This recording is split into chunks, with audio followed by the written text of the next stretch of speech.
What's going on, hardcores and casual? This is Ryu coming at you with another review, this time to one of our pretty soldiers, Sailor Moon Jupiter. Sailor Moon. Sailor Jupiter. By posket. Super Sailor Jupiter, so I'm going to assume this is from the newer series, Season 3 and up. Yep, Sailor Moon Eternal.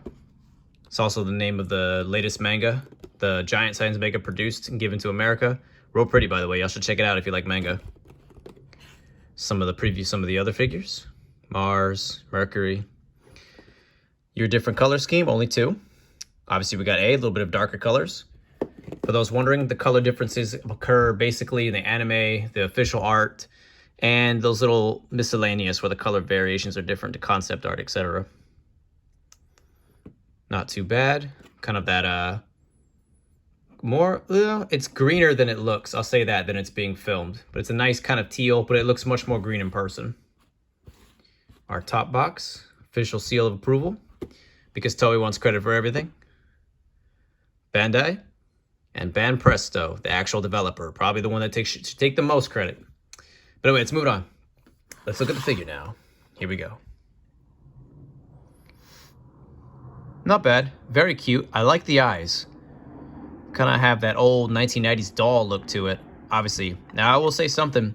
The base is sturdy enough, very flat. There's some rigidness to the flower base, if you will. I wish it was colored, though, just too white. I wish there was some pinks or some reds or even some green roses. That'd been really nice. To be honest with you, that's kind of a hit for me. I would deduct a point. It's not too big of a deal, but it is to me. I wish it was a more colorful base. I mean, these are the Sailor Guardians. Come on, pretty them up, you know what I'm saying? The color, there's no bleeding from what I've noticed. You usually got to be careful because anytime they use a really white type of color base, it can easily be chipped or marked. Hair, big head, small body. It's the heavy D formation, if you will. For those who don't know, heavy D is deformity, if you will, or chibis. The marble eyes, though. Very nice. One thing I'll say, though, it does contrast with the actual character, in my opinion. The character, to me, represents kind of a essentially strong woman, where this is more of a cutesy thing. Obviously, that's what they're going for. I'm just pointing that out to some Sailor fans. Sailor Jupiter is my favorite Sailor Scout, if you will, next to Neptune. But I didn't buy this for me. One thing I'll say, you have octagon pegs, and they do go into the base pretty easily. This head, though, was a bitch to put on. So be careful when you put on your figures or take them off, man. You don't want to break anything. Anytime with small parts, it sounds like common sense, but there's always somebody who's not paying attention to what they're doing. You know what I mean? Take care of your figures, man. You pay so much money for them, you know?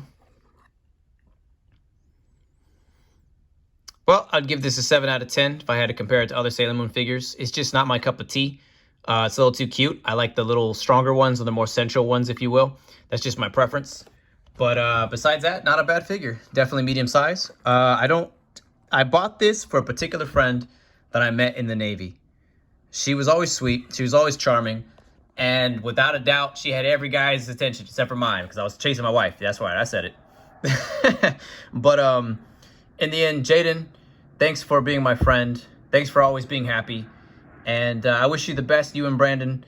And yeah, this figure's for you. I really hope you like it. And yeah, man, Sailor Moon for life. I'm actually watching the series right now. I just got to episode 100. Would I recommend it to people? Yes and no. But I would start at season 3. But doing that will kill season 1 and 2 for you, believe me. But anyway, not bad. Season 3 and up are probably my favorite. And it's funny, ironic that it's coincidence at the same time that I bought this from season 3. But anyway, for those people looking for Sailor Moon stuff, I wouldn't put this on top of my list. It looks good on your shelf, especially when all the boxes are put together, because I saw all the boxes in the same area for every Sailor Scout, so they do look good. Almost like a cooler Power Rangers, if you're not into Power Rangers, if you will. But again, there are better figures, in my opinion, out there for Sailor Moon in general. There are worse figures, too, so you can't go wrong. But anyway, I do recommend this, but I can see people passing on this as well. Again, it's down to opinion and flavor, but definitely for those looking to complete the Sailor Moon collection, this is definitely going to fill the shelf nicely. But anyway, y'all have a good day, take care, and thank you guys for your time.